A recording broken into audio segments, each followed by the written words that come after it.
मारो छोरो, मारो बेटो, हाय हाय भगवान ने मारो छोरो को। अरे कहाँ मर गई गुंजन? अरे मोतिया उतर आया तुम सबकी आंखों में, जो छोरा दिखाई ना दिया किसी को। यहाँ पड़ो जलती मशीन के बगल में। सुन, थारा छोरो है ना, कौन देखेगा? हाँ, पहले गोद भर नारी, अब संभाल नारी। ले ले पकड़। और तुम दोनों से देखा ना जा रहा हमारे पोते को, हाँ, जो मारने पे उतर आई। हाँ, सारी 3 मुस्टंडी छोरियों की सजा हमारे पोते से लेगी क्या? दादी वो मैं चुप चुप रह तुम। थारी माँ ने थारे को चुप रहना ना सिखाया। चल गुंजन चल। ला मुझे दे। ओले ओले ओले ओले ओले मारो छोरो, मारो लल्ला। माँ, दादी हर बार ऐसा करती है। नहीं बेटा। फिर दादी को ऐसा क्यों लगता है? कैसे व्याशी उनका पोता है? मैं उनकी कुछ नहीं हूँ। गुंजन बेटा ऐसा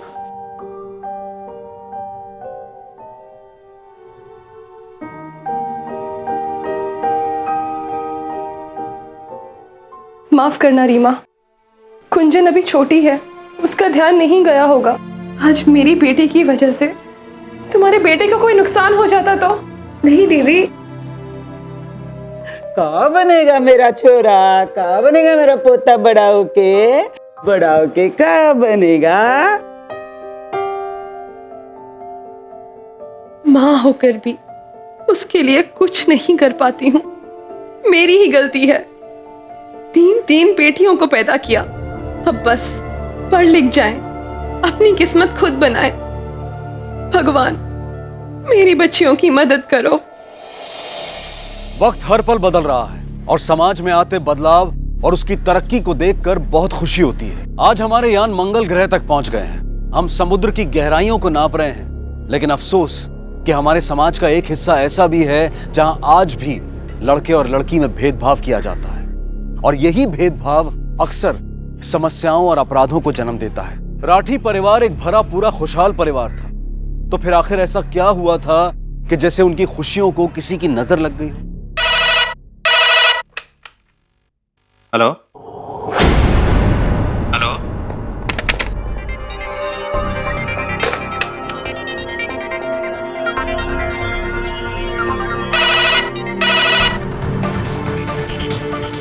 हेलो। हनुमान गली के कावेरी अपार्टमेंट्स में रीमा और राकेश रथी रहते हैं, हस्बैंड वाइफ। वो जिसको अपना बच्चा बता रहे हैं वो बच्चा उनका नहीं है। अब आके उस बच्चे को ले जाइए। ये औरत कह रही थी कि कोई हस्बैंड वाइफ है जो एक बच्चे को लिए घूम रहे हैं जो उनका है ही नहीं। सर कोई डिटेल्स दिए? कभी कभी आपसी खुन्नस का भी मामला होता है और एक दूसरे पे इल्जाम लगा देते हैं। खुन्नस का तो कोई मामला नहीं लग रहा था, क्योंकि काफी डरी हुई थी। और वैसे भी आजकल ये बच्चों की किडनैपिंग, उनके शोषण के कई सारे मामले सामने आ रहे हैं, नजरअंदाज भी नहीं कर सकते। तुम एक काम करो जी, वहां चली जाओ, 2-4 सवाल पूछ लेना। बघूया काय मिळतंय का, कोई इन्फॉर्मेशन निकलती है क्या? जी सर।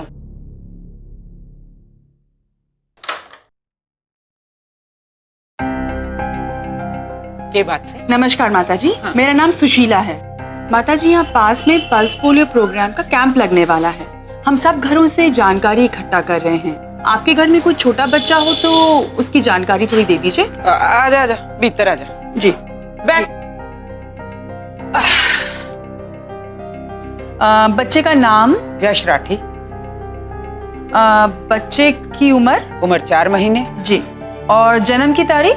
9 दिसंबर को हमारी गोद में आया था हमारा पोता। और कोई बच्चा है छोटा घर में जो कि 5 साल से कम उम्र का है?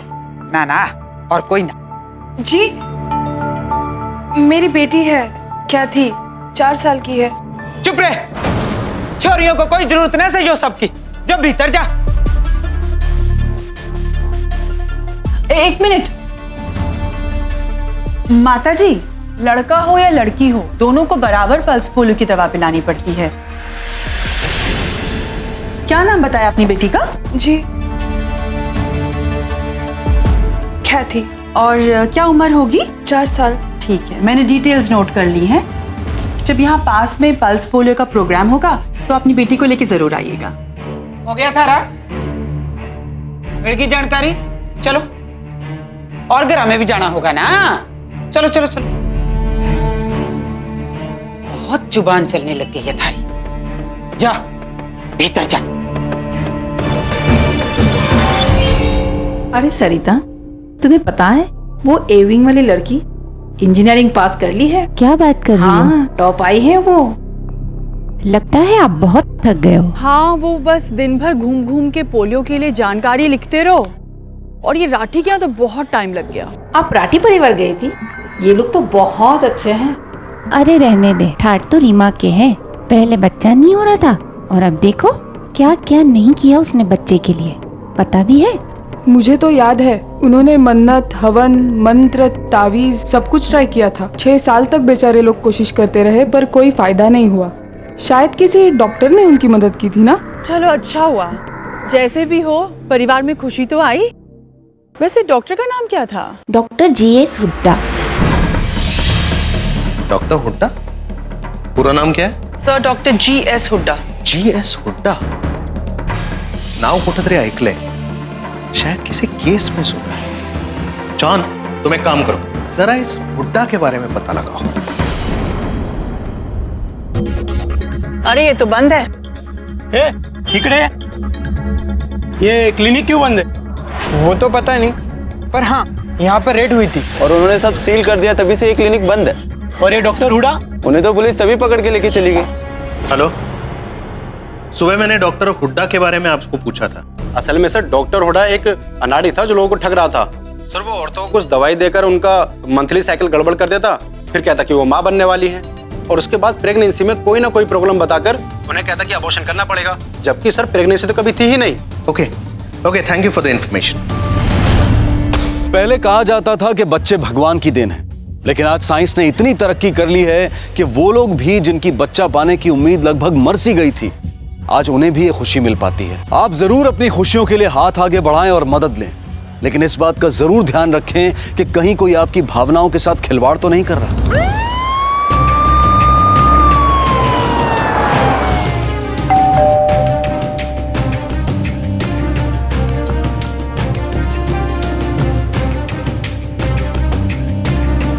इंस्पेक्टर साहब आप? राठी साहब, आपसे कुछ बात करनी। हाँ आइए।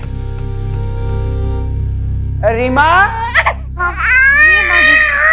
भीतर ले जा इसे, संभाल। जी कहिए इंस्पेक्टर साहब। अभी जो अंदर गई वो आपकी बहू रीमा है? हाँ जी इंस्पेक्टर साहब। और वो जो बच्चा था उसका नाम यश है? जी हाँ, लेकिन इंस्पेक्टर साहब बात क्या है? बात यह है राठी साहब कि हमें एक अनजान व्यक्ति का फोन आया था। उसने कहा कि ये जो यश है जिसको आप अपना पोता बता रहे हैं, वो आपके बेटे राकेश और रीमा का बच्चा नहीं है। लेकिन नहीं, हम सिर्फ इंक्वायरी करने आए। अरे तारी हिम्मत कैसे हुई? देखिए, हमारे पास ऐसे कई सारे मामले आते हैं आजकल बच्चों के, हम सिर्फ अपना काम कर रहे हैं, बताइए इनको। मैं ना जानू सारे काम वाम। अरे तू चुप ना बैठ सके है। अब इंस्पेक्टर साहब क्या कह रहे हैं वो सुन तो ले। मुझे सारे पेपर्स देखने हैं। एक मिनट राकेश बेटा, वो अस्पताल के जो रीमा के बिल्स है ना, वो ला के इंस्पेक्टर साहब को दिखा।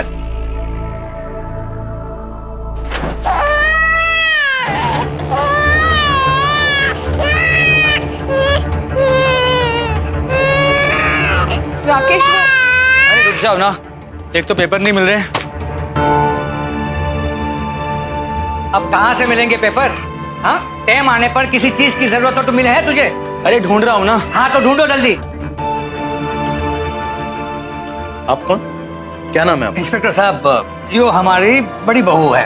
अच्छा, हम खड़ी आंखें कर रही है, हाँ काम ना है, जा भीतर जा। हाँ जा बेटा। इंस्पेक्टर साहब ये रही फाइल। जी।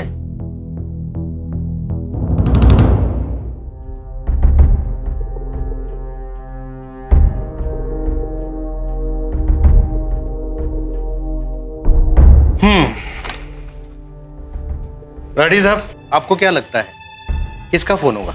मतलब आपकी किसी से कोई दुश्मनी वगैरह? नहीं सर, हमारा कोई दुश्मन नहीं है। ठीक है, anyways thank you for your cooperation. कोई बात नहीं।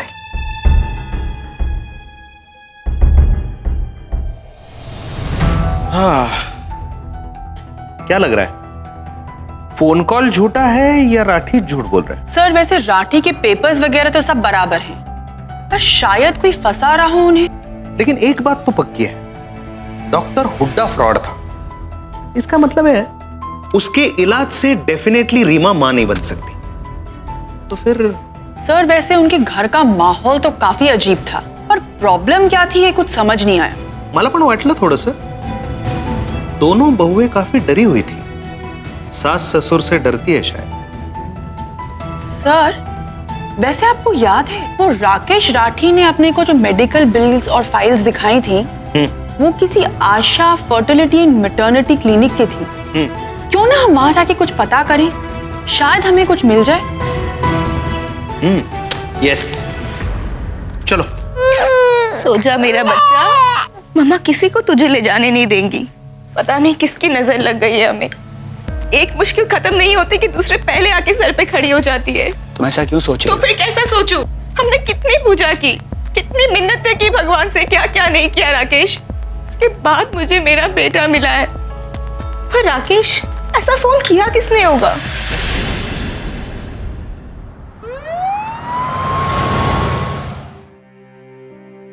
ये राकेश और रीमा राठी आपके पेशेंट थे, कुछ फर्टिलिटी ट्रीटमेंट के लिए आए थे आपके पास। कुछ उनके रिपोर्ट्स दिखाएंगे? सर कोई डेट याद है, कब आए थे वो? एग्जैक्ट डेट तो पता नहीं, लेकिन उनका बेटा 3-4 महीने का है, तो उसके आसपास की कोई डेट होगी। सर इस साल की बिल फाइल दिखा देता हूँ मैं आपको।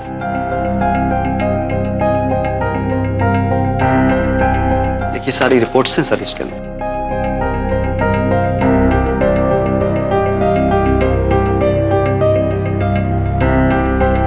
सब कुछ तो ठीक है। ठीक है, thank you so much. You are welcome sir.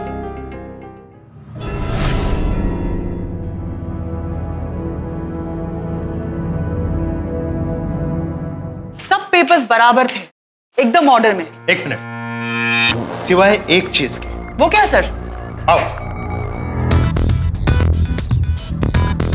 अरे सर आप वापस आ गए, कुछ छूट गया था सर? अब वो जो रिपोर्ट्स तुमने दिखाए थे ना, वो जरा ठीक से चेक करने थे, जरा दिखाना दोबारा।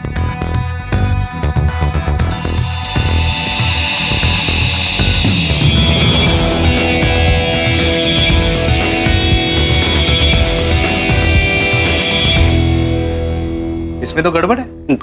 गड़बड़? हाँ, फर्क है इसमें। कैसा फर्क सर? कोई फर्क नहीं होगा सर। नहीं है इसमें फर्क, इसमें फर्क नहीं है। हाँ, इधर इधर, ये क्या है? ये बाकी के सारे रिपोर्ट है, ये प्रिंटेड है, दिख रहा है? प्रिंटेड है ना? और ये राकेश राठी का रिपोर्ट, ये नाम देख। हाँ, ये हैंड रिटन है, ये डेट भी हाथ से लिखी है ना? ये फर्क नहीं है। और ये दोनों बिल, इनके नंबर सेम क्यों है? बता, सच सच बता, क्या जानता है राकेश राठी के बारे में? इंस्पेक्टर साहब मैं बताता हूँ। देखिए यहाँ पर दिन भर हजारों पेशेंट्स आते हैं और ऐसे हर किसी को याद रखना बहुत मुश्किल है। लेकिन हाँ, मुझे मिसेस रीमा राठी के बारे में बहुत कुछ याद है। आज से 2 साल पहले वो अपने पति और सास के साथ यहाँ पर आई थी। तो इलाज हो पाया उनका ठीक से? जो मैंने उनको टेस्ट कराने को कहे थे वो करवा कर आए थे मेरे पास, और जब रिपोर्ट्स आई तो पता चला कि राकेश राठी का स्पर्म काउंट बहुत कम था। इस हिसाब से उनको टेस्ट ट्यूब बेबी भी नहीं हो सकता था, राकेश बाप नहीं बन सकता था। उसके बाद वो लोग यहाँ पर फिर कभी नहीं आए।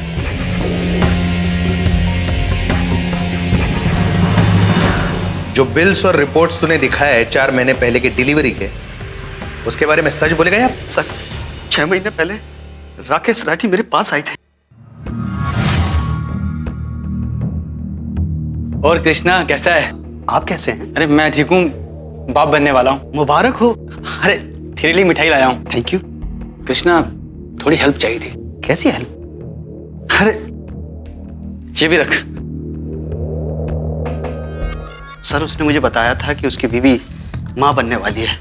वो मुझसे कुछ जाली मेडिकल बिल्स चाहता था। मैंने सोचा उसके घर में खुशी आई है, इससे किसी को नुकसान भी नहीं होने वाला था।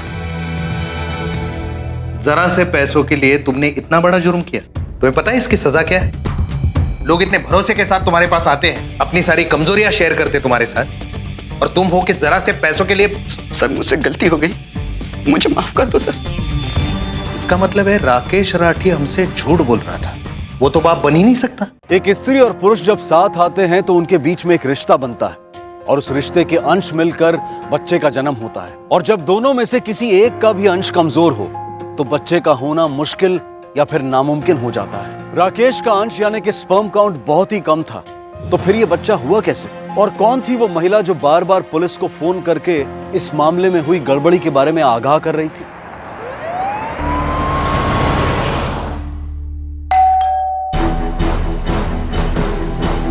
राकेश कहाँ है? राकेश को बुला, उसे बात करनी है। हे भगवान, जो पुलिस वाले तो मुंह उठा के जब देखो चले आए हमारे घर में। जो पुलिस वाले तो हमारे परिवार के पीछे ही पड़ गए। हाँ, क्या चावे, कैसे चावे? तू रुक माँ, आज मैं इनसे बात करता हूँ। ये क्या तमाशा बना रखा आप लोगों ने?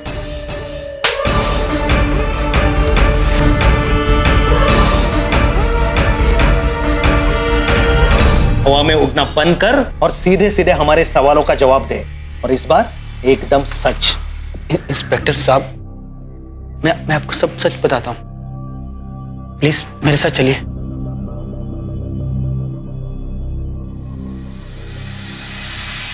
इंस्पेक्टर साहब, ये सच है कि यश मेरा बेटा नहीं है। वो हम जानते हैं, पर ये नहीं जानते कि तुमने हमसे झूठ क्यों बोला। उन दिनों मेरा और रीमा दोनों का इलाज चल रहा था। डॉक्टर ने कहा था कि आईवीएफ ट्रीटमेंट से हमारा बच्चा हो सकता है, पर इलाज बहुत महंगा है। हमने जैसे तैसे करके पैसे इकट्ठे किए और वो ट्रीटमेंट करवाया। फिर डॉक्टर ने कहा कि मेरा स्पर्म काउंट बहुत कम है, इसलिए आईवीएफ ट्रीटमेंट से भी मैं बाप नहीं बन सकता। क्या करता इंस्पेक्टर साहब? घर पे सब लोग खुशखबरी की वेट कर रहे थे और मैं वहां मैं बहुत डिप्रेस रहने लग गया था। अब तो यार दोस्त भी मेरा मजाक उड़ाते थे, नामर्द, नापुंसक। आज बहुत दिनों के बाद इतना मजा। यार हमारा मजा तब डबल होगा जब राकेश इस दारू का पैसा देगा। सारी दारू तुम सब लोग गटके हैं और बिल मैं भर दूंगा। अबे इतनी भी नहीं चढ़ी मुझे अभी। अरे यार इतना कंजूस क्यों हो रहा है? भर दे ना, बच्चे तो तुझे है नहीं, तो इतने पैसों का क्या करेगा? ये पैसे हम दोस्तों में ही लुटा दे। अबे अरे बाप तो बन नहीं सकता, तो सारा गुस्सा पूरी दुनिया पे उतारेगा। और हाँ, अपनी बीवी को माँ बनाना हो तो भेज देना हमारे पास। जो महिलाएं मां नहीं बन सकती हैं, जिन्हें समाज अक्सर बांझ कहकर उनका तिरस्कार करता है, उनसे ज्यादा दया का पात्र और कोई नहीं। लेकिन जो पुरुष पिता नहीं बन सकते हैं, उनका जीवन भी कुछ कम कठिन नहीं है। पुरुष प्रधान समाज व्यवस्था में बच्चा होने की नैसर्गिक धारणा को पुरुष की मर्दानगी के साथ जोड़ा गया है, और उन पुरुषों को भी समाज ने सिर्फ ताने ही दिए हैं। क्या मर्दानगी का अर्थ सिर्फ बच्चे पैदा करना है? एक पुरुष के लिए नामर्द कहलाना उतना ही तकलीफदेह है जितना कि एक महिला के लिए बांझ कहलाना। और इस दर्द, इस तकलीफ के लिए अगर कोई जिम्मेदार है तो वो है समाज की सोच।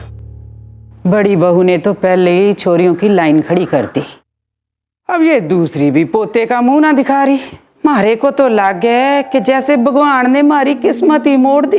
बेटा, थारी अम्मा बूढ़ी हो गई है और कितना जिएगी। हाँ? अम्मा ऐसा क्यों बोल रही हो? सब ठीक हो जाएगा। ना रे ना, अब मारे को कुछ ठीक होता ना दिखे है। अगर तू कुछ ठीक करना चाहे है ना अपनी अम्मा के लिए, तो एक काम कर, दूसरी शादी कर ले, बहू ले आ दूसरी। अम्मा ये तुम क्या बोल रही हो? क्या मांगा थारे से? सिर्फ अपने लिए मांग रही हूं, थारी खुशी ना सा इसमें? तुझे ना देखना अपने बेटे का मुंह?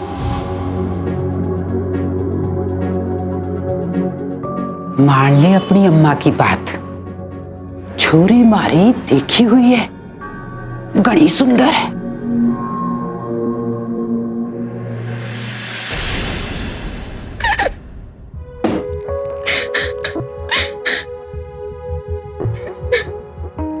क्या हुआ रीमा, तुम रो क्यों रही हो?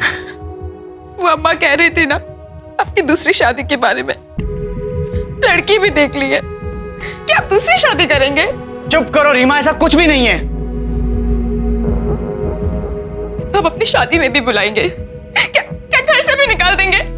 हे भगवान, ऐसा कुछ नहीं है रीमा, मेरी शादी हो चुकी है तुमसे। कर भी लोगे तो मैं कौन सा रोक लूंगी?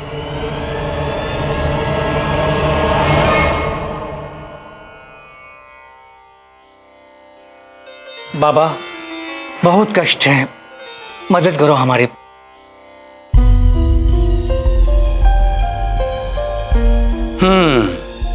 संतान प्राप्ति की इच्छा है। जी बाबा, आप तो अंतर्यामी हो। यदि खानदान का वारिस चाहिए तो इस बच्ची को 3 दिन हमारे आश्रम में रहना होगा। वहां इसे हमारी सेवा करनी होगी और फिर प्रभु के आशीर्वाद से इन्हें अवश्य पुत्र रत्न होगा।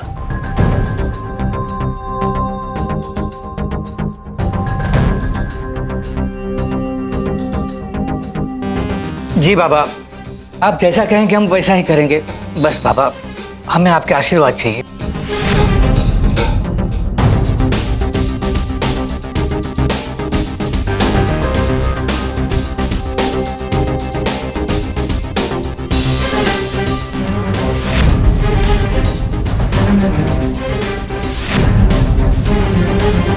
पर सेवा पूरे विश्वास और समर्पण के साथ होनी चाहिए।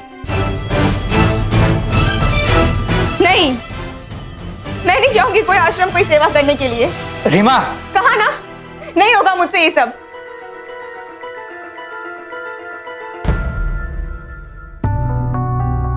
के मुंह दिखाऊंगी दुनिया को?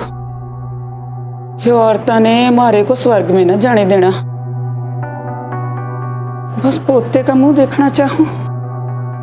हमारे देश में बेटे के लिए जो पागलपन है वो कभी कभी हैरान कर देता है।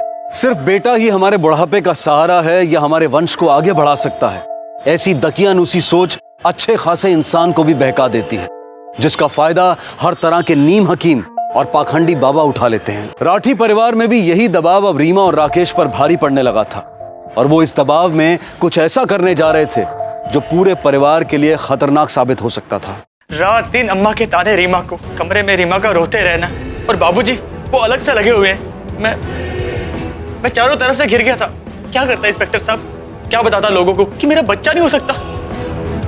फिर जब बिल्कुल बर्दाश्त के बाहर हो गया, लगा कि दिमाग फट जाएगा, आखिर में मैंने हिम्मत करके अम्मा को बता दिया। अम्मा सब ठीक तो है ना? ये ऐसे अपने छोरों से एक बात पूछनी थी। परिवार से बढ़ के कुछ होवे? अपनी अम्मा और बाबूजी की इज्जत करो हो? हाँ अम्मा। अगर अपनी अम्मा और बाबूजी की इज्जत करो हो ना, तो राठी खानदान को एक वारिस चाहिए। रवि, छोरा यो थारे और रीमा के जिम्मे आया है। इस कुणबे को एक वारिस दे दो जल्दी। अम्मा ये तू क्या बोल रही है?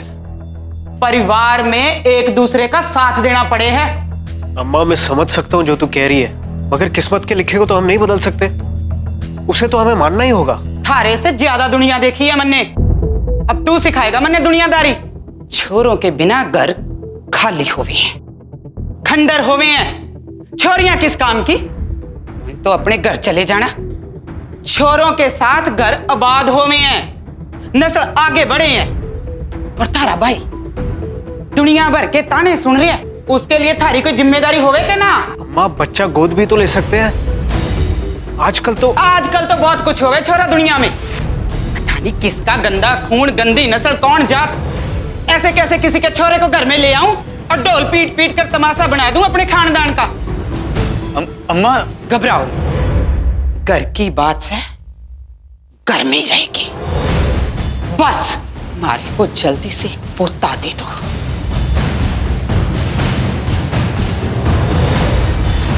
थारे आगे हाथ छोड़ो। और अंशु भी तो है। उसकी चिंता ना कर, उससे बात मैं कर लूंगी।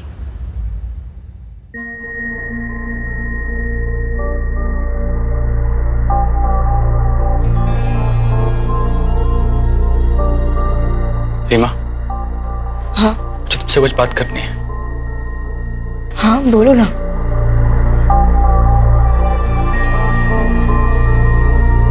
रीमा, मैं जो तुम्हें कहने जा रहा हूँ, अगर तुम मान जाओ तो सब ठीक हो जाएगा।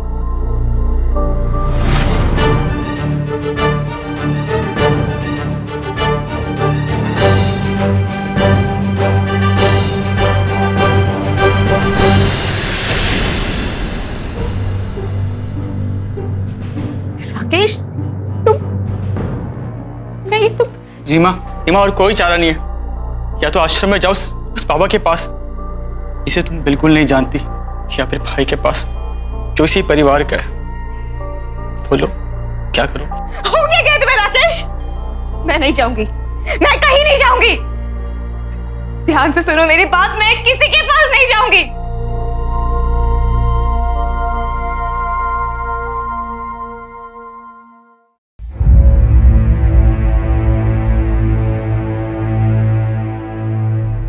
के घूर रही है?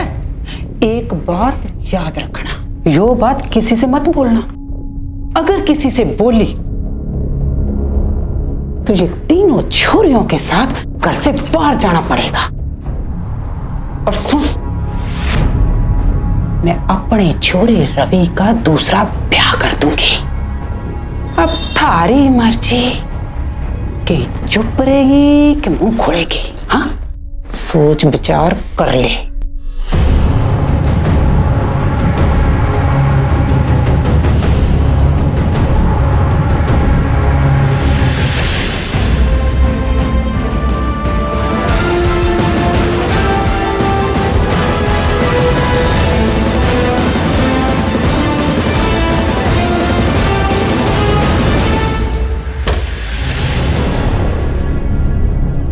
यश मेरे भाई का बेटा है। हाँ, ये सच मैंने आपसे छुपाया। आपसे क्या, सबसे छुपाया। पर मैं क्या करता इंस्पेक्टर साहब, क्या कहता किसी से कि मैं ना मर दूं और मेरी बीवी मेरे भाई के साथ। मैं बहुत मजबूर था इंस्पेक्टर साहब, कुछ नहीं कर पाया, चुपचाप परिवार के डिसीजन को मान लिया। उम्मीद है आपको आपके हर सवाल का जवाब मिल गया होगा। इंस्पेक्टर साहब, आपसे एक रिक्वेस्ट है, इस बात का जिक्र आप बाहर किसी से मत कीजिएगा। पहले ये शर्मिंदगी भरी जिंदगी जी रहा हूं। ठीक है मिस्टर राठी, अगर जरूरत पड़ी तो हम फिर आएंगे।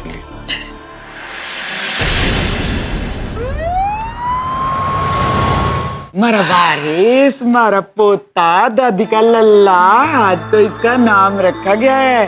हाँ, हमारे राठी खानदान का वारिस यश राठी, है ना? बड़े पाठ और मन्नतों के बाद राठी परिवार के खानदान को एक वारिस मिला है, और इस खुशी में आज मैं कह रहा हूँ कि मैं अपना ये सारी जायदाद और अपना सारा कारोबार जो है वो अपने पोते यश के नाम कर रहा हूँ।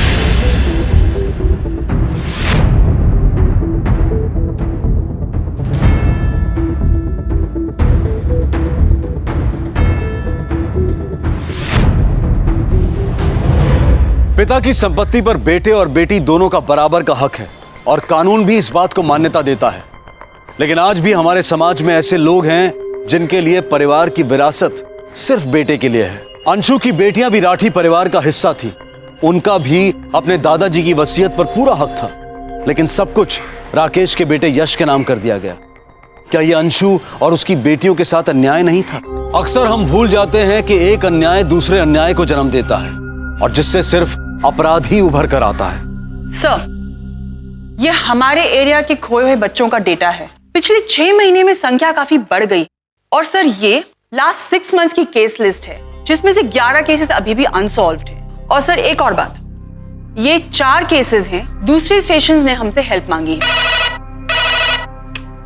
हेलो इंस्पेक्टर साहब, राकेश रथी ने फिर से आपसे झूठ बोला है। उस बच्चे का बाप राकेश का भाई नहीं है, वो सिर्फ एक कहानी बनाई गई थी आपसे सच छिपाने के लिए। देखिए मैडम, आप प्लीज यहाँ पुलिस स्टेशन में आकर अपना बयान दीजिए। सच सच बताइए कि क्या हुआ है। अगर आप यहाँ आकर हमारी मदद करती है तो ये केस बहुत जल्दी सॉल्व हो सकता है। नहीं, मैं वहाँ नहीं आ सकती। देखिए मैडम, बिना किसी सबूत के सिर्फ एक एनोनिमस फोन कॉल पर हम कुछ नहीं कर सकते। और हाँ, एक बात याद रखिए, अगर आप जो कुछ भी कह रही है वो झूठ है तो ये जुर्म है और इसकी आपको सजा मिलेगी। देखिए, मैं झूठ नहीं बोल रही, बस वहाँ आके बयान नहीं दे सकती। अरे क्यों नहीं दे सकती? अरे आपको पूरी सिक्योरिटी मिलेगी। हेलो,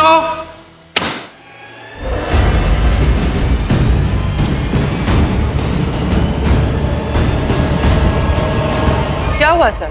किसका फोन था? वही, ये राठी का बच्चा नहीं है वही फोन कॉल। ये औरत एक तो सामने नहीं आना चाहती, हमें फोन घुमा देना तो बहुत आसान है सबके लिए। कभी कभी तो ना बुरा लगता है वो राकेश के लिए। हाँ सर, मुझे भी ना उनकी वो बड़ी बहू है अंशु, उसके लिए बहुत बुरा लगता है। 3 बेटियां हैं और घर में नौकरों से भी बदतर इज्जत। सर कहीं ऐसा तो नहीं ये जो हमें औरत बार बार फोन कर रही है वो अंशु है? हाँ सर, पॉसिबिलिटी तो है, क्योंकि अगर अंशु हमें फोन कर रही है तो फिर खबर तो पक्की है। हाँ, लेकिन जो भी औरत बात कर रही है वो काफी डरी हुई है, सामने भी नहीं आना चाहती। और वो जो बात कर रही है वो पूरे दावे के साथ कर रही है। पर अगर रवि इस बच्चे का बाप नहीं है तो फिर बच्चा किसका है? सर ये बच्चा चोरी का भी तो हो सकता है। हाँ, लेकिन राकेश जो कह रहा है वो भी तो सच हो सकता है। हाँ, लेकिन अगर डाउट मन में आया है तो क्रॉस चेक तो करना पड़ेगा। जॉन, तुम एक काम करो, यश की जो बर्थ डेट है उन पेपर्स में, उसके आसपास 2-3 दिनों में जहां से भी जो भी बच्चे गायब हुए उन सबके डिटेल्स निकालो जल्दी। Right sir. जी सर, राकेश राठी। जी मैं हूँ। यहाँ साइन कर। Thank you.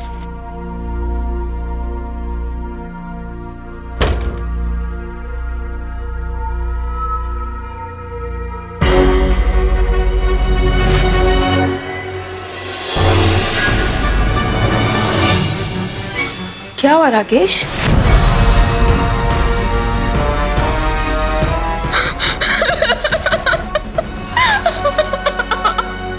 सर ये रहे डिटेल्स उन सभी केसेस के जो बच्चे आज से 7 महीने पहले गायब हुए थे। सर ये वो केसेस हैं जो सॉल्व हो गए थे और ये वो बच्चे हैं जिनकी बॉडीज हमें बाद में रिकवर हो गई थी।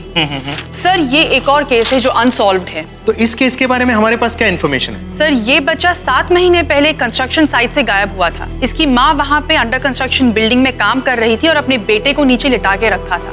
बस बच्चा जैसे गायब हो गया। इंस्पेक्टर साहब, सर वो मेरा बच्चा, वो मेरा बेटा यश, वो मेरी बीबी उसे गार्डन में घुमा रही थी, 2 सेकंड के लिए दूध की बोतल के लिए गई और मेरा बच्चा गायब।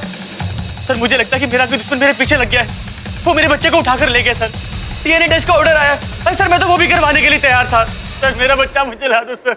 राकेश और रीमा की कहानी ने एक नया और शायद बहुत ही खतरनाक मोड़ ले लिया था। पुलिस भी हैरान थी कि किस पर यकीन करे और किस पर शक। क्या राकेश और रीमा झूठ बोल रहे थे या फिर वाकई में कोई दुश्मन था जो अब सारी हदें पार करने को तैयार था? अंशु अपनी बेटियों के हक के लिए लड़ना चाहती थी, पर क्या वो सचमुच अपराध का सहारा ले सकती थी अपनी मंजिल को पाने के लिए, या फिर इसके पीछे कोई और था?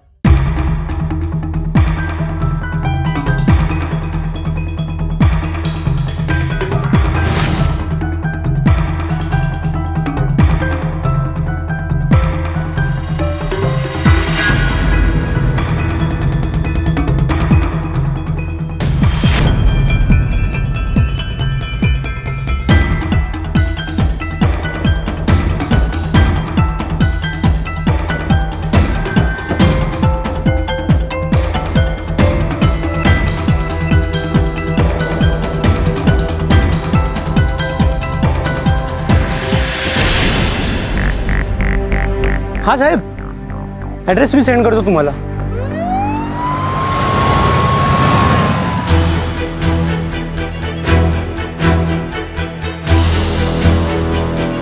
इंस्पेक्टर साहब, कुछ पता चला यश का? एक्चुअली उसी के बारे में बात करने आए थे। वैसे काफी खुशी हुई कि आपकी बीवी आपके हर काम में काफी मदद करती। जी मैं समझा नहीं।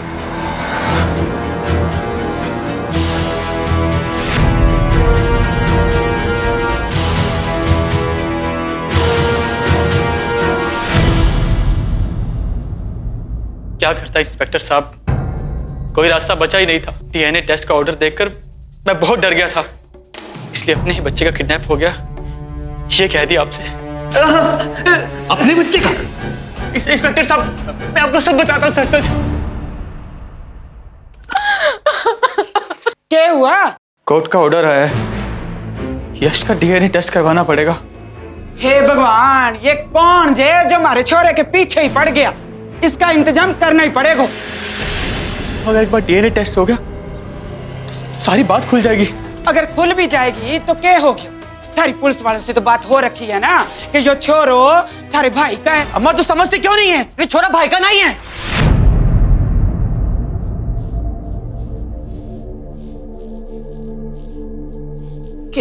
के कहा? अम्मा, अम्मा माफ कर दे मुझे। अम्मा तेरी खुशी के लिए मैं रीमा को भाई के पास भेजने के लिए भी तैयार हो गया। ना तो रीमा राजी थी और ना ही भाई। अम्मा मैं क्या करता, इसलिए अम्मा मैंने तेरे से झूठ बोला। ये बच्चा मैं कहीं से उठा के लाया हूं अम्मा। या किसी और का पाप मारे माथे का कलंक बने, इसका तेरे को बाहर फेंक दो। बिल्कुल चुप। मनमानी कर ली तुम मियां बीवी ने। इस छोरे की वजह से अपने खानदान को दाग ना लगने दूंगी। ना रहेगा कि छोरा, ना कहीं होगा टेस्ट। डीएनए टेस्ट से पकड़े जाएंगे, इसलिए माँ ने कहा कि बच्चे को गायब कर दे। पिछले 7 महीने से माँ बाप थे उसके। अरे हम तो भूल ही गए थे कि वो हमारा बच्चा नहीं है। ऐसे कैसे कचरे में फेंक देते उसे। सबसे पहले आईवीएफ टेस्ट करवाया और वो फेल हो गया। फिर माँ ने घर पे पोता पोता पोता पोता की रट लगा रखी थी। क्या करता, कुछ समझ नहीं आया तो रवि से मदद मांगी।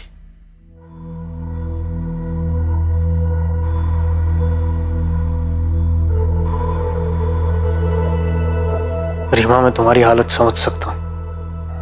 मैं जानता हूँ इस वक्त तुम्हें कितनी तकलीफ हो रही होगी, और मेरे बारे में तो किसी ने सोचा भी नहीं।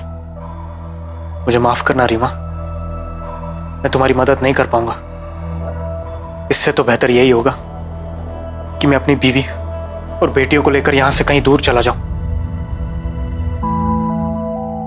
भाई साहब, थैंक यू सो मच। उसके बाद हम घर पे बिना बताए डॉक्टर हुड्डा के पास गए, एक आखिरी कोशिश करने के लिए। उस समय तो वो आदमी हमारे लिए भगवान से कम नहीं था, पर बाद में पता चला कि वो बहुत बड़ा फ्रॉड है। अरे उसने तो हमें भी ठग लिया।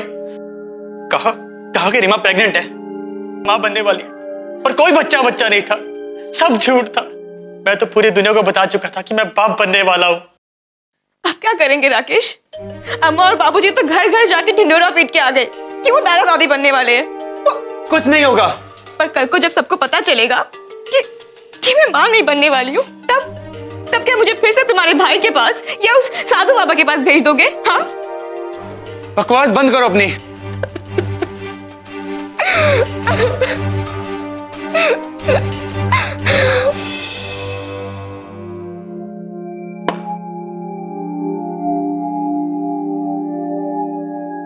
अरे रीमा, अपना ध्यान रखा कर। ऐसे में धीरे धीरे चलनी चाहिए, संभाल कर।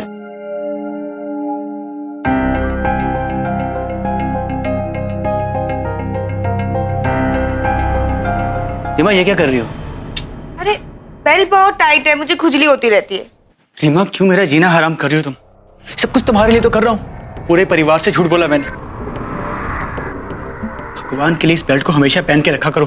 अगर किसी ने गलती से भी देख लिया तो फिर हम।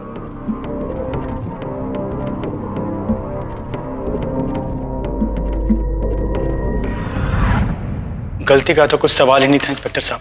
हमने सब कुछ बहुत अच्छे से मैनेज किया था। रीमा को टाइम पर पनवल वाले हॉस्पिटल में एडमिट करवा दिया, पेट दर्द के बहाने। वहां उसके माँ बाप का घर था, इसीलिए किसी को शक भी ना होता। आशा हॉस्पिटल के कृष्णा को मैं जानता था। उसको कुछ पैसे देकर मैंने फर्जी डिलीवरी बिल बनवा लिए ताकि डॉक्यूमेंट्स क्लियर रहे।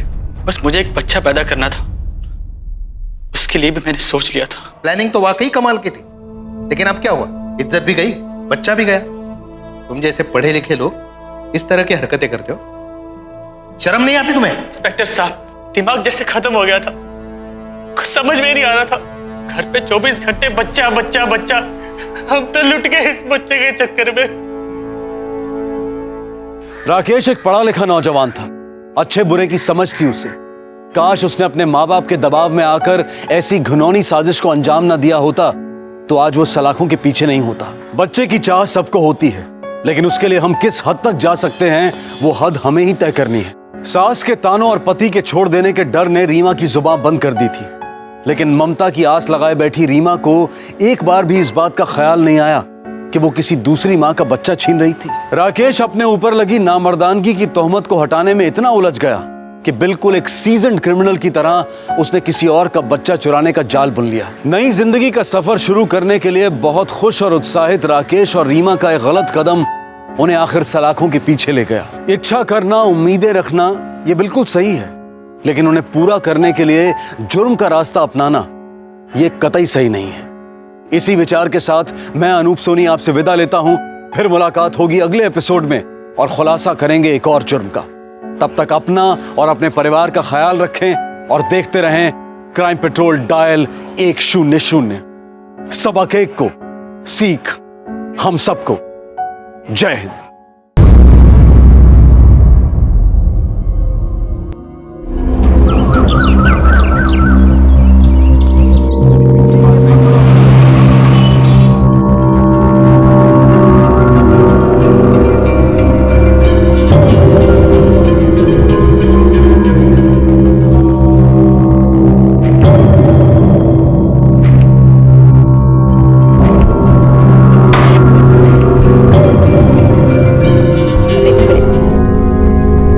क्या है कर रही है?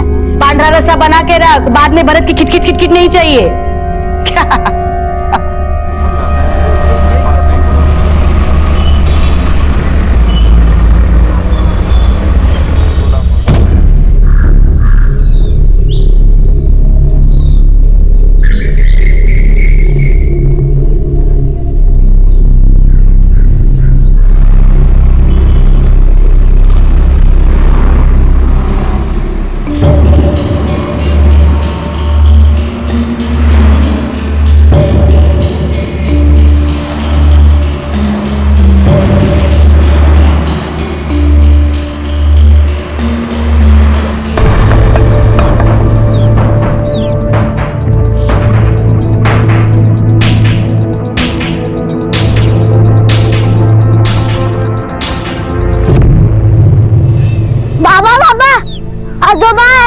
साथ में मेहमान भी है, अभी रिक्शा से उतरे, मैंने देखा।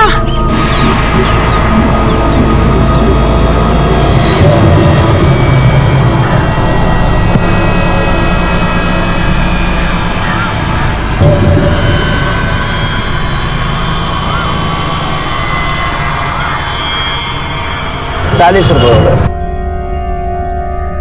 आई ये देख। आई बाबा उस औरत और उसके बेटे को लेके घर आए।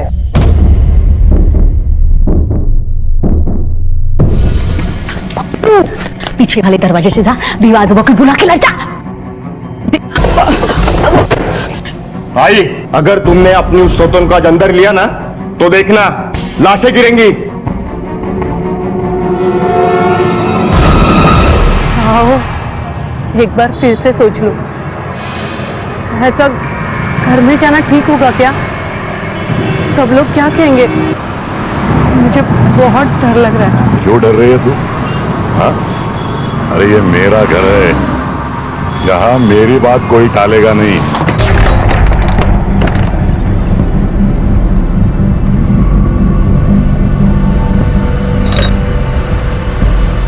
मुक्ता, भरत, दरवाजा खोल दो वरना अच्छा नहीं होगा।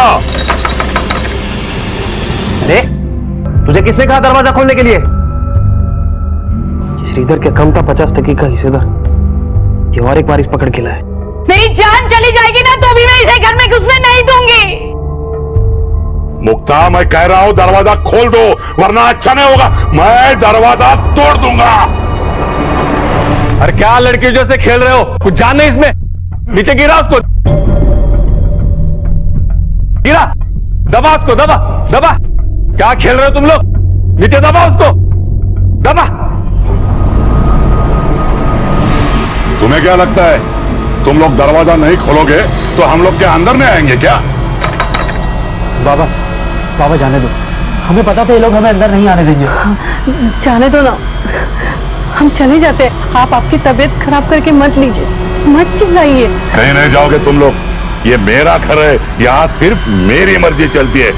देखता हूँ कैसे नहीं खोलते ये दरवाजा। खोलो!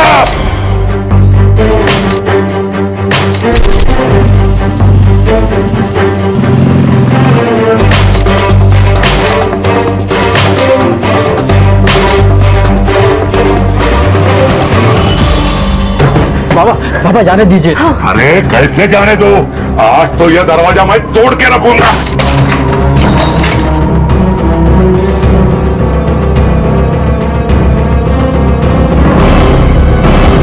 पापा ये लोग हमारे घर में नहीं आ सकते।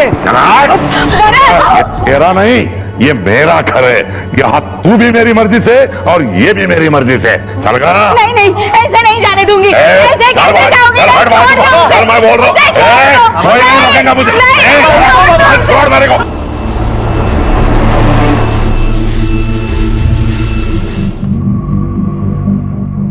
अरे अरे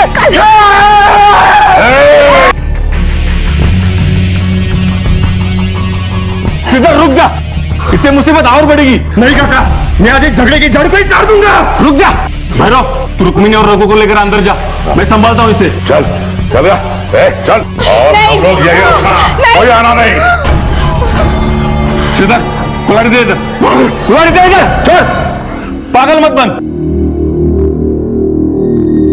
देखो तुम लोग चिंता मत करो, मैं भैरव के साथ बात करता हूं, वो समझ जाएगा। नहीं काका, अगर वो समझते ना तो उनकी रकेल और नाजायज औलत को यहां नहीं लेके आते। उनको ना खुद की इज्जत की बढ़े ना हमारी। चुप कर, गुस्से से बात और बढ़ेगी। इसके ऊपर हमें ठंडे दिमाग से सोचना। नहीं सोचना है काका, नहीं सोचना है। मैं उन दोनों को यहाँ पे नहीं रहने दूंगा, मैं मार दूंगा उन दोनों को। ईंट पत्थर से खड़ी की गई 4 दीवारों से घर नहीं बनता, वो सिर्फ मकान होता, और उस मकान को घर बनाता है उसमें बसने वाला हंसता खेलता परिवार। एक ऐसा परिवार जो एक दूसरे से प्यार करता है, भरोसा करता है। कुछ समय पहले तक भैरव पहलवान के घर में यह सब था, लेकिन रुक्मणी और रघु को घर लाने के फैसले ने भैरव के घर की नींव को हिलाकर रख दिया था। प्यार और विश्वास की जगह नफरत और दुश्मनी ने ले ली थी। ऐसा लग रहा था कि मुक्ता और उसके बच्चे रुक्मणी और रघु को वहां से निकालने के लिए हर कोशिश करने को तैयार थे, और रुक्मणी को भी वहां पर रहने के लिए काफी कुछ बर्दाश्त करना पड़ रहा था।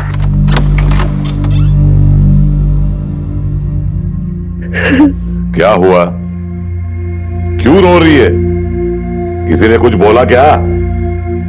अरे कुछ बोलो भी, कैसे समझेगा?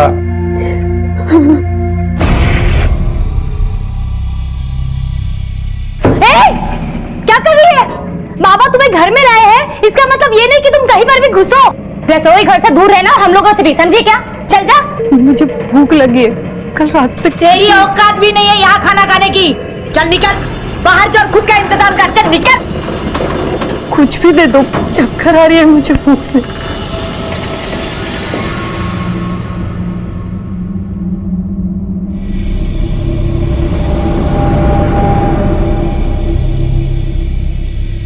ले खा।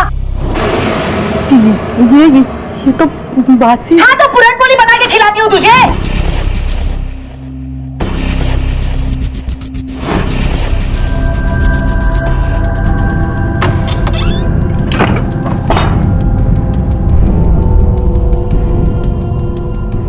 क्या कर रहे हो?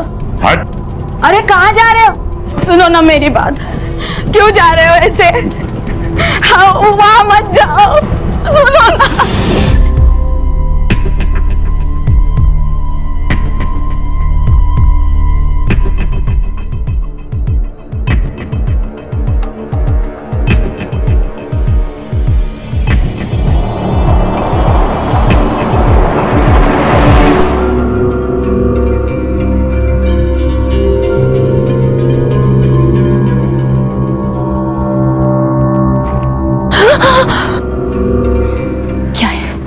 क्यों बुलाया तूने मुझे यहाँ? तुम लोग मेरे और मेरी आई के साथ जो कर रहे हो ना, अच्छा नहीं है। अरे इंसानों के संग ऐसा जानवर ऐसा बर्ताव करता है क्या कोई? अरे बर्ताव अच्छा नहीं तो चला जाना यहाँ से। क्यों आया तू यहाँ पे?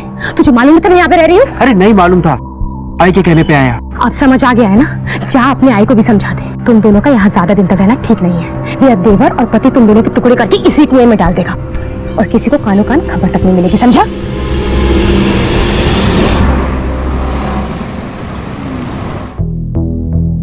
देखो, तुम्हें उस औरत से कोई खतरा नहीं, लेकिन उसके बेटे से खतरा है। भैरव जी से उनका खून का रिश्ता है और वो प्रॉपर्टी का हिस्सा मांग सकते हैं। अरे ऐसे कैसे उसका हिस्सा है सर? मेरे बाबा ने तो अब तक उस औरत से शादी भी नहीं की है। पर वो भैरव की औलाद है, कर सकते हैं ना साबित। हुआ ना वारिस, कोर्ट उसके हक में ही फैसला दे सकती है। बात कोर्ट तक जाएगी नहीं, मैं उसके पहले उसको मार दूंगा।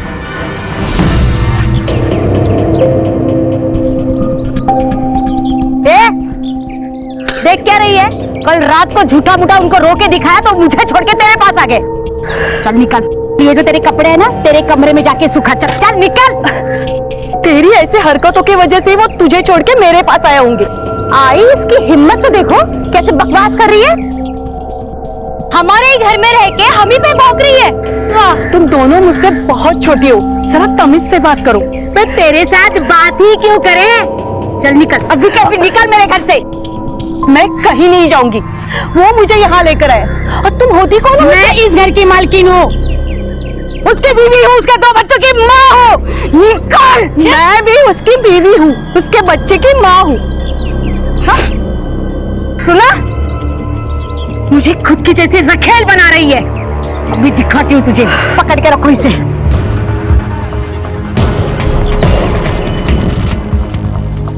खड़ी रह चुपचाप, बकवास मत कर। सोड दो मला। आलिया कशा इकडे? ये क्या कर रही है? देख अभी। हाय, क्या कर रही हो? कपड़ों को रहे। अरे क्या कर रही? छोड़ मुझे। छोड़ छोड़ मुझे।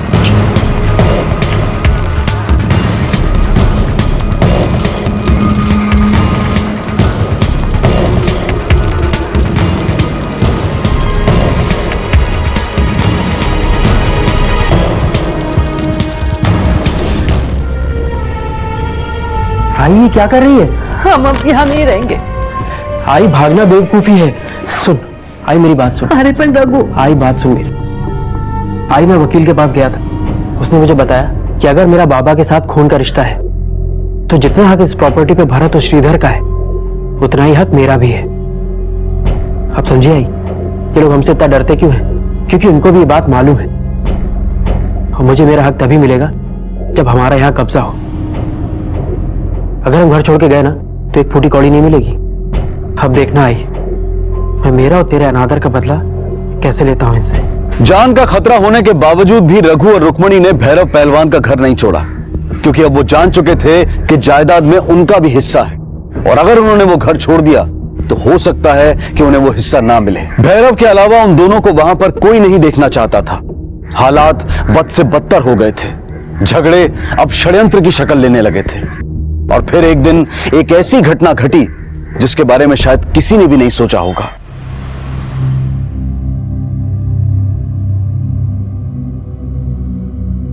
देख भैरव, अब भी कुछ नहीं बिगड़ा, मेरी बात मान। रुक्मिणी और रघु को कहीं दूर और जगह रख ले। शुरू से ही दूर थे, अब उन्हें घर लाया। विवाह, रुक्मिणी मेरी पत्नी है और रघु वो तो मेरा खून है, बेटा है मेरा। अब मैं उन्हें अपने से दूर नहीं रख सकता।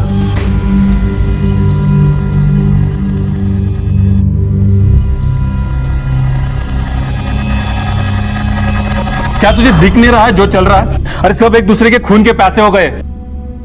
तेरे इस खून के चक्कर में ना कभी किसी का खून ना बह जाए। बाबा बाबा बाबा, आई कल रात से गायब है। कहीं उन लोगों ने मेरी आई को। सबसे आखिरी बार किसने देखा था उन्हें? साहब, वो रोज शाम को मंदिर जाती थी। कल भी मैंने उनको मंदिर जाते वक्त देखा, लेकिन उसके बाद तो नहीं देखा। कहाँ गई होगी, कोई अंदाजा? गई होगी काशी यात्रा पे। साहब झूठ बोल रहे हैं ये लोग। जब से बाबा हमें यहाँ लेके आए इन लोगों ने हमारा जीना आराम कर दिया है। अरे नहीं चाहिए हमें कुछ भी, मेरी आई वापस कर दो बस। साहब मुझे लगता है इन्होंने मेरी आई को मार दिया है। किस बिना पर ये इल्जाम लगा रहे हो तुम? क्या बात है? साहब 2 दिन पहले मैंने इनकी बातें सुनी थी। आई 10 दिन से ज्यादा हो गए उन लोग को यहाँ आए और ये लोग हैं कि जाने का नाम ही नहीं ले रहे। तुम जाने की बात कर रही हो, वो तो कुछ और ही सोच रहे हैं। क्या क्या सोच रहे हैं वो लोग?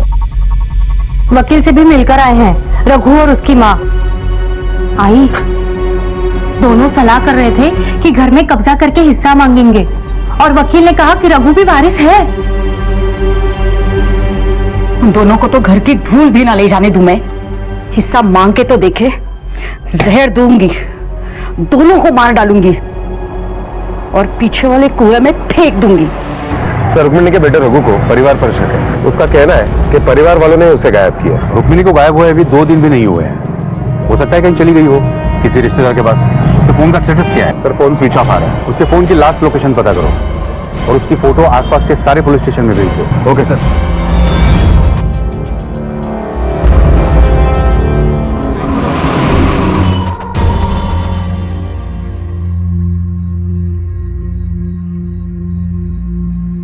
बाबा, मुझे आपसे कुछ बात करनी है। प्रॉपर्टी के हिस्से कर दो, मुझे पैसों की बहुत जरूरत है और आजकल जैसे घर में। हिस्सा चाहिए तुझे? हिस्सा चाहिए तुझे? हिस्सा चाहिए क्या तुझे? हिस्सा चाहिए तुझे?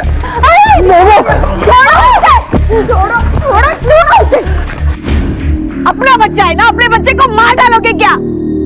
जब से वो औरत इस घर में आई है ना, तब से आप कर रहे हो। सुन ले, ये उसका भी घर है।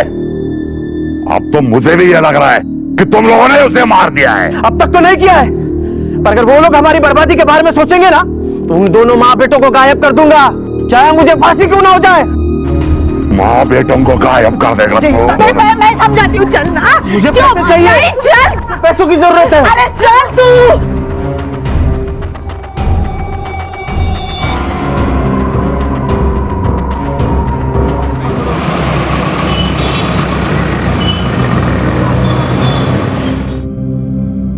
चिंता मत कर, मैंने अपने पट्टों को रुक्मिणी को ढूंढने के काम पे लगाया है। पुलिस भी ढूंढ रही है, मिल जाएगी वो, जल्द मिल जाएगी।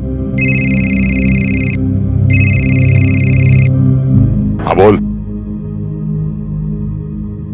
क्या?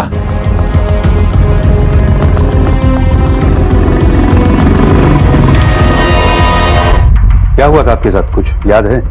हाँ सब, उस दिन मैं मंदिर से वापस आ रही थी, मेरा फोन बज गया। किसी ने मुझे फोन पे बताया कि रघु का रंकाले के पास एक्सीडेंट हो गया है। मैंने उसे उसका नाम पूछा तो उसने नाम बिना बताए फोन काट दिया। मैं बहुत डर गई थी साहब। मैं रंकाले की तरफ भागी। मैं वहां से जा ही रही थी कि रघु, रघु, रघु।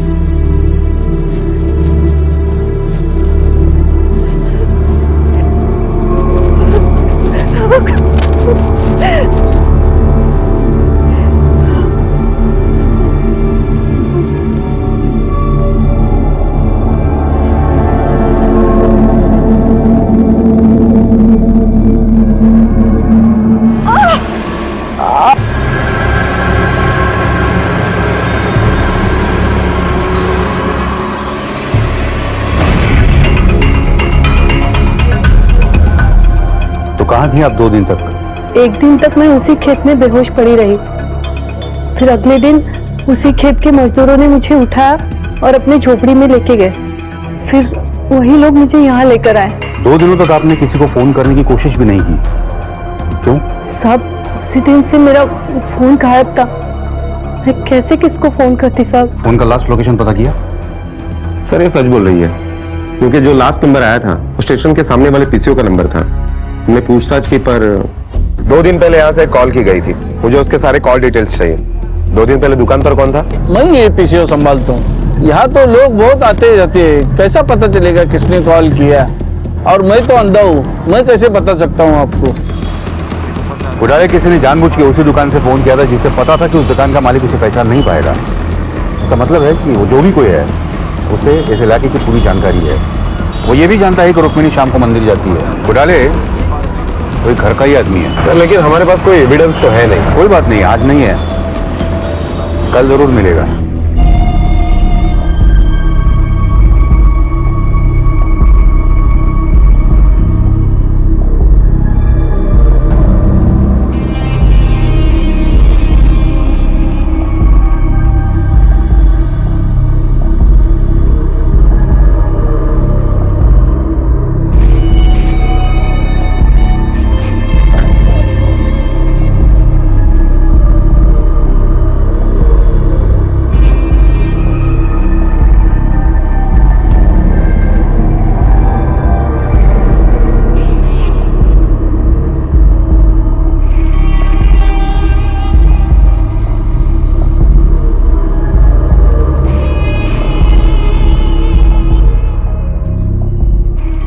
आजोबा, इससे क्या होगा? तेरी छोटी आजी को जिस भूत ने मारा ना, उसके लिए। मतलब बाबा के लिए? तेरे बाबा ने मारा है छोटी आजी को? हाँ। तुझे कैसे पता?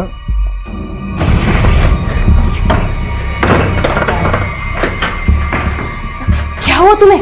इतना पसीना क्यों आ रहा है? तबीयत तो ठीक है ना तुम्हारी? ठिकाने लगा दिया। क्या? किसे? रघु की माँ को। एक मार में ही सो गई वो। अब उस रघु की बारी है।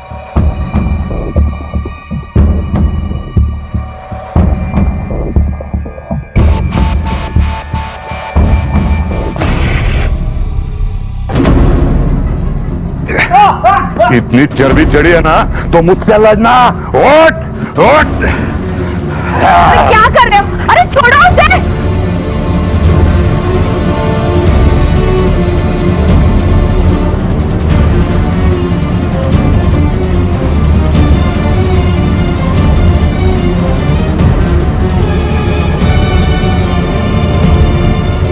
अरे किसी का आखड़ा बना दिया है क्या घर को? अरे चल उठ।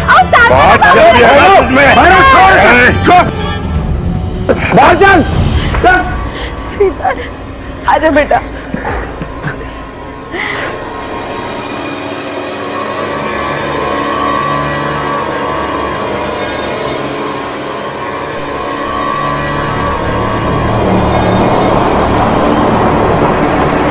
भैरव का घर अखाड़ा बन गया था। पहली बीवी और बेटे, दूसरी बीवी और बेटा, सब एक दूसरे के खून के प्यासे थे। रघु अपने अपमान के बदले के साथ साथ जायदाद में अपना हिस्सा भी लेना चाहता था, जो यहां से निकल जाने के बाद मिलना मुश्किल था। भैरव के लिए सभी अपने थे, लेकिन उसके ये अपने एक दूसरे की जान लेना चाहते थे। ये देखकर भैरव के सर पर दुखों का पहाड़ टूट पड़ा था। उसे समझ में आ गया था कि यहां पर रघु और रुक्मिणी की जान को खतरा है। उसने उन दोनों को इस खतरे से दूर रखने की कोशिश भी की, लेकिन रघु और रुक्मिणी ने यह घर छोड़कर जाने से इनकार कर दिया। लालच ने सबको अंधा कर दिया था और आखिरकार इसी लालच और अंधेपन में वो घटना घटी जिसका सबको डर था। सर ये तो भैरव पहलवान का बेटा है। कुछ मिला इसके आसपास? नहीं सर, मोबाइल पर्स वगैरह सब गायब है। शिंदे सर, इसका पंचनामा करो और बॉडी पोस्टमार्टम के लिए भेज दो, और आसपास के लोगों से पूछताछ करो, किसी ने शायद कुछ देखा हो। Okay sir. 4 दिन से तुम्हारा बेटा गायब था, तो तुमने मिसिंग कंप्लेंट क्यों नहीं दर्ज करवाई? क्या है ना साहब, रघु तो 4 दिन इधर तो 4 दिन कहीं बाहर रहता था। यही चलता था उसका। छोटे मोटे ठेके उठाता था, तो कभी आता था कभी जाता था। आज नहीं तो कल उसके साथ ये होना ही था। घर के बाहर भी काफी लफड़े थे सब उसके। मतलब घर में भी लफड़े थे उसके? किसके साथ?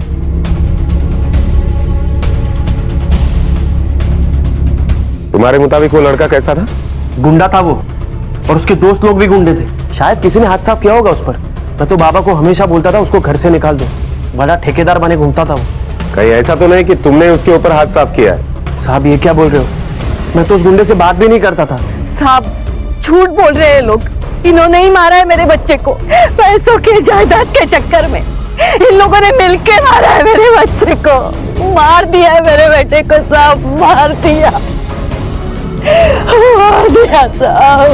सर, रघु के पोस्टमार्टम की रिपोर्ट के मुताबिक रघु की मौत बॉडी मिलने के 4 दिन पहले हो चुकी थी, और 2 तारीख को 12 से 4 बजे के बीच में मौत हुई है सर।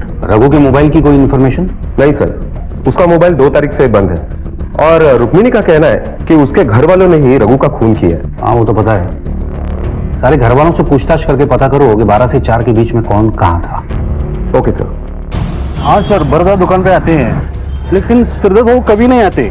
2 तारीख को आए थे क्या? हाँ आए थे, और 2 बजे चले गए। बोल रहे थे कि वकील के पास जाना है।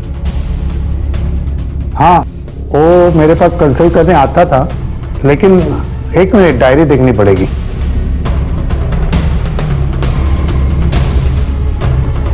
हाँ, लेकिन 2 तारीख को नहीं आए थे। चल बता, 2 तारीख को 2 बजे कहाँ था तू? साहब मेरी वकील के साथ अपॉइंटमेंट थी, मैं वहीं पे गया था। अब सच बता, तेरे वकील को पूछा था, तू वहां नहीं था। कहाँ था तू? सब मैं वो बारी में तमाशा देखने गया था। चाहे तो वहां के मैनेजर को पूछ लो साहब। तो पहले झूठ क्यों बोला? सब बीवी को अच्छा नहीं लगता मैं तमाशा देखने जाता हूँ, इसीलिए झूठ बोला। अब सच बता, रघु को किसने मारा? सब वो श्रीधर ने मारा है उसको। रुक किस मामले? सब क्योंकि मैंने उसकी बीवी को और रघु को साथ में देख लिया था। क्या बकवास कर रहा है? बकवास नहीं कर रहा हूं, जो देखा वही बता रहा हूं। और यहां मेरा गिरेबान पकड़ने से क्या होगा? हाँ, अगर करना ही है तो उस रघु का जाके कुछ कर। मैं अब उसकी गर्दन धड़ से अलग कर दूंगा। क्या बोला था तूने भरत को? गर्दन काट देगा तू रघु की? मार दिया ना तूने उसे? इस बात का दुख है कि मैंने उसे नहीं काट दिया, उसके पहले किसी और ने उसको मार दिया। सब मेरे घर पे मेरी बीवी के साथ वो तड़पा के मारने वाला था साहब मैं उसको। देख, खुदों के सच बताते नहीं तो अपने तरीके से निकालना हमें भी आता है। सब सच बोल रहे हो साहब, सच में मैंने कुछ नहीं किया। अब मैं घर पे ही था साहब, आप कह रहे हो किसी से भी पूछ लो। आपने मेरे पति को क्यों जेल में रखा हुआ है? छोड़ दीजिए उन्हें, उन्होंने रघु को नहीं मारा है, वो उस वक्त घर पे ही थे। बताया मैं, वो घर पे ही था, बबलू ने बताया मैं। लेकिन बबलू ने हमें कुछ और भी बताया। बाबा मेरे साथ खेल रहे थे, आई बाहर गई थी। तो बता, कहाँ गई थी तू 2 से 4 के बीच में? साहब, छुपाने का कोई फायदा नहीं है, हमें पता है कि तुम्हारे और रघु के बीच में क्या चल रहा है। बोल, कहाँ थी 2 से 4 के बीच में? साहब, हमारे बारे में मेरे पति को सब पता चल चुका था, और उस रात जब मैं कमरे में गई तो वो बहुत गुस्सा करने लगे, मुझे बहुत मारा उन्होंने, चिल्लाने लगा मेरे ऊपर, और उसने बोला कि वो रघु को मार डालेगा, नहीं छोड़ेगा।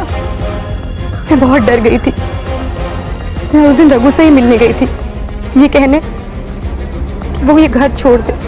रघु, मैं मजाक नहीं कर रही हूँ, सच बोल रही हूँ। तू चला जा यहाँ से, वरना मेरा पति तुझे मार डालेगा। उसे सब कुछ पता चल चुका है मेरे और तेरे बारे में। हाँ, तो मैंने भी चूड़ियां नहीं पहन रखी है। अभी तो टाइम आया है मेरी और मेरी आई की जो बेइज्जती तुम लोगों ने की है उसका बदला लेने का। जाके बोल देना अपने पति को, डरता नहीं है उससे, समझी? रघु, रघु सुन तो, रघु। अब एक आखिरी सवाल, खेत में रुक्मिणी पे जो हमला हुआ था वो तुम्हारे पति ने ही किया था ना? पुलिस ने रुक्मिणी के केस के तार तो जोड़ लिए थे, लेकिन रघु के कत्ल की गुत्थी अब भी अनसुलझी थी। एक बात तो साफ थी कि अगर श्रीधर रुक्मिणी पर जानलेवा हमला कर सकता था तो वो रघु की जान भी ले सकता था, लेकिन कत्ल के समय श्रीधर अपने घर पर अपने बच्चे के साथ था। यह भी साबित हो चुका था कि भरत तमाशा देखने गया था और मालती घर के बाहर थी, लेकिन सिर्फ कुछ देर के लिए। मुक्ता घर पर थी, भैरव और भीवा अखाड़े में थे, तो फिर रघु को किसने मारा था? और उसी वक्त पुलिस को अचानक एक पुख्ता सुराग मिला। सर, एक कुमार है, रघु का दोस्त। पिछले 10 दिन बाद अभी दिल्ली से आया हूं। आने के बाद पता चला कि रघु का खून हो गया है। जहां तक मुझे याद है, मैंने पिछले 2 तारीख को उसे देखा था जब मैं दिल्ली जा रहा था। साहब, रघु पीछे बैठा था, बाइक कौन चला रहा था ये मैंने देखा नहीं, मतलब मैंने इतना ध्यान नहीं दिया, और मुझे क्या पता कि मैं आखिरी बार रघु को देख रहा हूँ। बाइक तो पता होगी कौन सी थी? घर में सिर्फ एक ही मोटरसाइकिल है जो सुबह 11 बजे अखाड़े जाती है और शाम को 5 बजे घर वापस आती है, बस इतनी ही चलती है वो। और ये गाड़ी कौन चलाता है? विवाह बहू, क्योंकि मेरे पति के घुटनों में दर्द है ना, नहीं चला सकते। सिर्फ अखाड़े ही जाते हैं या और कहीं? कभी लेट नहीं हुए 1-2 दिन आगे पीछे? नहीं, हाँ, मतलब 2 हफ्ते पहले, हाँ 2 हफ्ते पहले ही वो शाम को 7 बजे वापस आए थे। सिर्फ भैरव पहलवान या भीवा भी? नहीं, दोनों। सिर्फ भीवा के अलावा ये गाड़ी और कोई चलाता है? तुम्हारे बेटे वगैरह? ये अपनी मोटरसाइकिल किसी और को चलाने नहीं देते, सिर्फ विवाह बहू।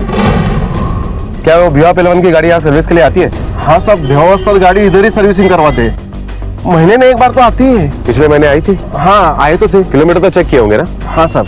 रजिस्टर दिखाओ। 1 मिनट साहब, दे दे।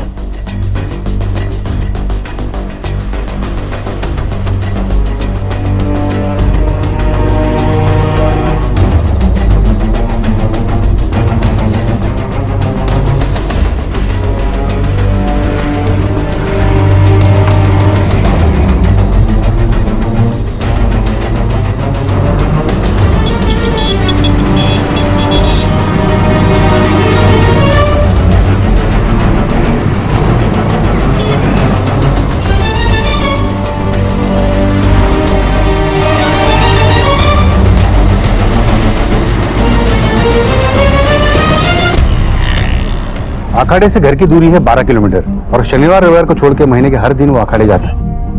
का मतलब हो गया 22 दिन के हो गए 528 किलोमीटर और मैकेनिक के रजिस्टर के हिसाब से बाइक चली है 586 किलोमीटर। उसने लगभग 58 किलोमीटर बाइक ज्यादा चलाई है। और रघु की लाश अखाड़े से कितनी दूर पाई गई? 29 किलोमीटर सर। और बाइक चलाता है भीवा। बोलो, किसने मारा तुम दोनों में से? बोलना शुरू करो। देखो इंस्पेक्टर साहब, ऐसे आप जबरदस्ती हमसे कुछ भी नहीं बुलवा सकते। अगर मेरे पट्टों को पता चल गया ना तो ये पूरा पुलिस स्टेशन जला के राख कर देंगे। जलाएंगे? हाँ जलाएंगे। बता रहे हम बता रहे हैं। छोड़ दो हमें, हमको छोड़ दो।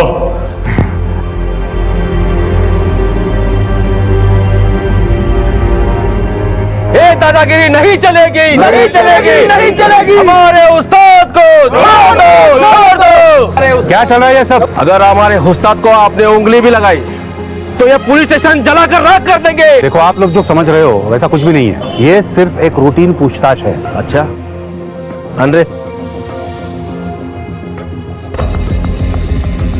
ये हमारे उस्ताद का डिब्बा है, उनको दे देना, क्योंकि हमारे उस्ताद को हर 2 घंटे में कुछ खाने के लिए लगता है। अगर नहीं मिला तो वो भड़कते हैं, इसलिए पहुंचा देना। ठीक है, हम उन्हें दे देंगे, आप फिक्र मत कीजिए। अरे तुम लोग जो ये खाना खा रहे हो वो मेरा खाना है। अरे भूख लगी है मुझे, मेरा खाना मुझे दे दो। माधव को बुला खाना खाने के लिए। हाँ। अरे क्या कर रहे हो तुम लोग? अरे मेरे पट्टों ने मेरे लिए भेजा हुआ खाना है। अरे भूख लगी है मुझे खाना दे दो। चुप रहे।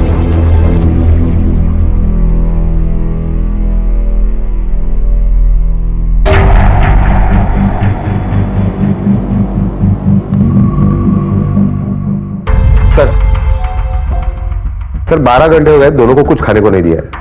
भैरव अभी भी शांत है, लेकिन भीवा चिल्ला रहा है खाना खाने के लिए। चिल्लाने दे।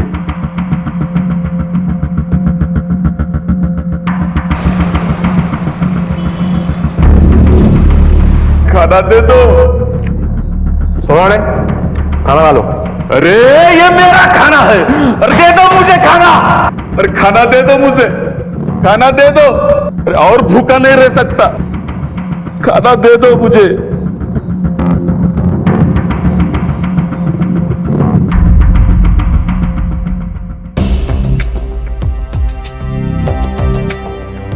सर दोनों को भूखा रखे लगभग 24 घंटे हो गए। विवाह अब भी कुछ कह नहीं रहा है सिवाय खाना मांगने के। अब अगली चाल चलो, उससे वो बच नहीं सकता। Okay sir.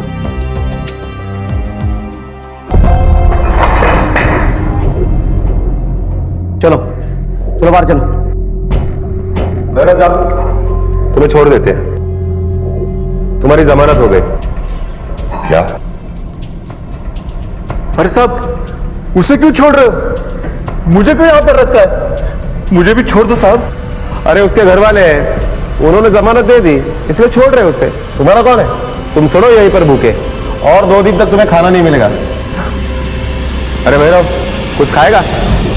अरे भैरव के लिए कुछ लेके आओ। अरे साहब मैं बता दो खून किसने किया साहब, मुझे खाना दे दो।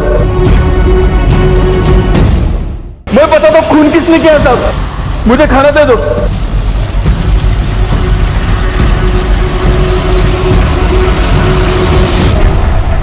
हाँ, मैंने ही रघु को मारा। मैं उसे घर लाया था, मेरे बच्चे मेरे खिलाफ हो गए थे। जिस दिन मुझे पता चला कि श्रीधर ने रुक्मिणी को मारने की कोशिश की, तब मैं डर गया था साहब। अगर मैं रघु को नहीं मारता तो भरत या श्रीधर उसे मार देते। मुझे लगा कि रघु को मारकर मैं अपने दोनों बेटों को बचा लूंगा, इसलिए मैंने उसे अखाड़े बुलाया और जंगल की तरफ ले गया।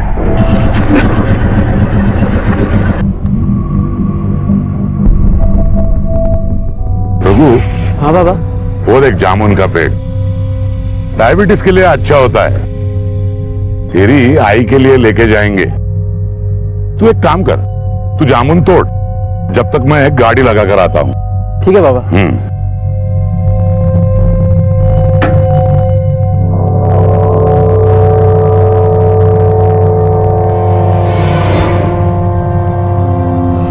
उसका पर्स और मोबाइल पास वाले नाले में फेंक दिया ताकि ये चोरी या लूटपाट का केस लगे, लेकिन रीवा ने मुझे उसे ले जाते देखा था,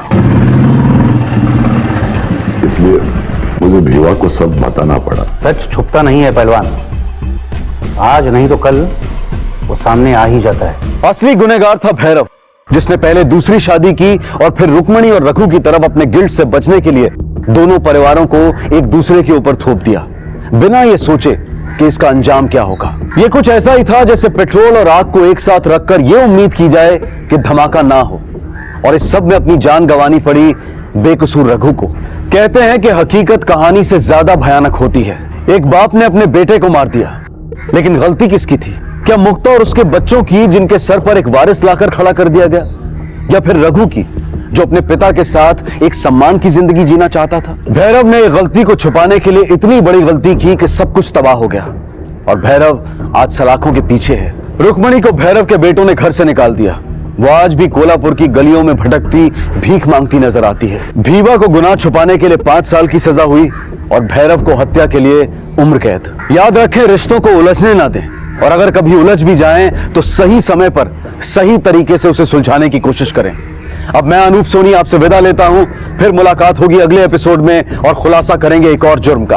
तब तक अपना और अपने परिवार का ख्याल रखें और देखते रहें क्राइम पेट्रोल डायल 100।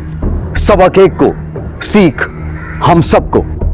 जय हिंद। इस तरह के और भी एपिसोड देखने के लिए हमारे चैनल को सब्सक्राइब करें और बेल आइकन दबाना ना भूलें।